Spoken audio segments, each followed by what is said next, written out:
Competition কেন দেখতে হবে? আমার মনে হয় জিনিসটা আমরা নিজেদের মধ্যে দেখি না। আমাদেরই সিনেমা বরবাদ, আমাদেরই সিনেমা জঙ্গলি, আমাদেরই সিনেমা দাগি, সবগুলো কিন্তু আমাদেরই সিনেমা। আমরা এক হল থেকে বের হলে আরেক হলে ঢুকলে যদি আমাদের দেশের সিনেমায় আমরা দেখতে পাই, এটাই কিন্তু একটা আনন্দের। আসলে দর্শকদের জন্যই তো কাজ করা, এবং অনেক বছর পরে নায়িকা হিসেবে ঈদে আসলে জঙ্গলি এসেছে।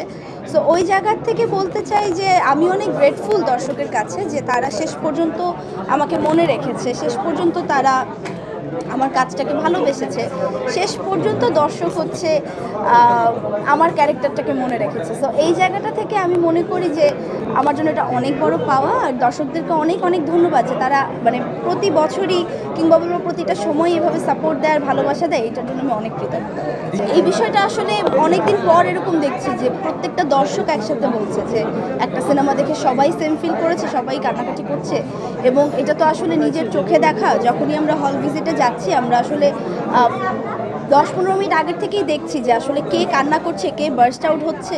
সো এই যে ব্যাপারটা, যে আমরা যে গল্পটা বানিয়েছি কিংবা যে এই জিনিসটা আসলে দর্শককে দিতে চেয়েছি, সবাই কম বেশি এটাই উপভোগ করছে এবং সবাই ফিল করতে পারছে। সো এটা তো খুবই ভালো লাগার একটা জায়গা। শিশু শিল্পী থেকে কাজ করা, সো ওই জায়গা থেকে আমাকে আমার মনে হয় দুষ্টুমি করে একটু বলে, কিন্তু আমি এনজয়। সামনেটার জন্য চমক থাকুক, আমি মনে করি। এখন জঙ্গলি যাচ্ছে, আমরা এখন জঙ্গলির স্রোতে ভাসি, এখন জঙ্গলিকে ভালোবাসাটা দেই, এবং সামনেটা যখন আসবে ওই চমকটাও আমি চাই সামনেই তখনই আসুক, এবং তখন ওইটার স্রোতে আমরা ভাসবো।